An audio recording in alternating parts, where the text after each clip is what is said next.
오늘을 살아가는 묵상 시간입니다. 오늘 본문 말씀 잠언 26장 3절의 말씀. 말에게는 책찍이요 나귀에게는 재갈이요 미련한 자의 등에는 막대기니라 라는 말씀입니다. 우리 사람들에게는 두 종류의 지혜가 있는 것 같습니다. 하나는 다른 사람을 살려주고 이익을 주면서 자기도 이익을 보는 지혜이고요. 다른 하나는 다른 사람을 죽이고 가진 것을 빼앗으면서 이익을 보는 지혜입니다.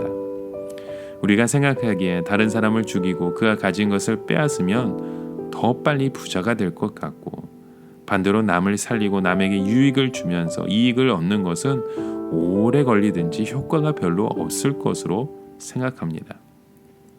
그러나 남을 죽이고 남을 망하게 하면서 성공한 사람은 더 이상 망하게 할 대상이 없으면 자기가 망할 수밖에 없는 존재라는 거죠. 그래서 오늘 우리는요, 다른 사람을 살려고 함께 이익을 나눌 수 있는 그런 지혜가 참 필요한 것 같습니다. 그래서 오늘 본문에 이렇게 말합니다. 말을 달리게 하려면 채찍으로 때려야 한다는 것이죠. 자기 멋대로 가려고 하는 그 나귀를 제대로 가르게 또 길을 열어주려면 입에 재갈을 물려야 한다고 말합니다. 마찬가지로 미련한 자를 움직이게 하려면 등을 막대기로 때려야 한다고 말씀하고 있습니다. 여기서 우리는 하나님의 말씀을 사랑하는 자와 세상의 가치를 따라가는 자는 어떤 일을 하는 동기가 완전히 다른 것을 알 수 있습니다.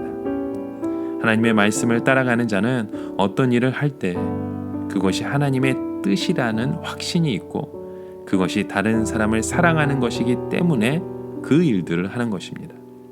하나님의 백성들이 어떤 일을 하는데 가장 중요한 동기는 바로 하나님의 은혜입니다. 하나님의 백성들은 하나님의 은혜만 있으면 아무리 어려운 일도 우리가 감당해낼 수 있습니다. 그러나 세상적인 가치를 따라가는 사람은 다른 동기가 필요한 거죠. 이런 사람들에게는 이 일이 자기에게 이익이 되거나 혹은 여론의 힘에 떠밀려서 할 때가 많습니다. 세상 가치를 따라가는 자는 자발적으로 움직이는 법이 없다는 뜻입니다. 그런데 이렇게 미련한 자를 움직이시는 분이 바로 우리 하나님이시라는 겁니다. 하나님께서는 때로는 여론의 막대기를 통해서도 미련한 자를 움직이게 하시고, 때로는 그들이 옳은 일을 할 수밖에 없도록 상황을 몰고 가실 때도 많습니다. 그래서 우리가 악한 자가 움직이는 것을 볼 때 하나님이 이 일을 하게 하시는 것을 알아야 하는 것이죠. 하나님의 말씀으로 우리가 은혜를 받으면 하나님의 백성들은 알아서 자기 일을 착착 잘하게 되어 있습니다. 그러나 미련한 자는 막대기로 때려야 하고 소리를 질러야 하고 야단을 쳐야 움직일 수밖에 없는 거죠.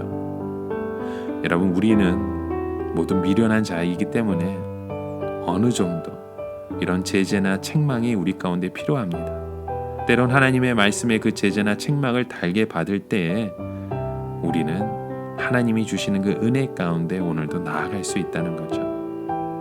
인간의 제재나 책망을 들어야 우리가 움직인다면 그것은 오늘의 말씀처럼 미련한 자가 되는 모습입니다. 하나님의 백성의 장점이 있다면 자기 스스로를 먼저 하나님의 말씀에 복종시켜 나아가는 것입니다. 그러면 굳이 하나님의 책찍이나 막대기에 맞을 필요가 없는 것이죠. 오히려 하나님의 막대기는 우리를 인도하는 막대기가 될 것이며 위기에서 우리를 건져주는 지팡이가 될 줄 믿습니다. 오늘 우리 하루의 삶 가운데 미련한 자가 아니라 하나님께서 우리에게 등대어 주시고 우리를 건져 주시는 그 지팡이가 되어 주시는 주님의 말씀에 의지하여 오늘 하루도 승리하실 수 있는 저와 여러분의 하루가 되시길 간절히 축원하며 기도드립니다.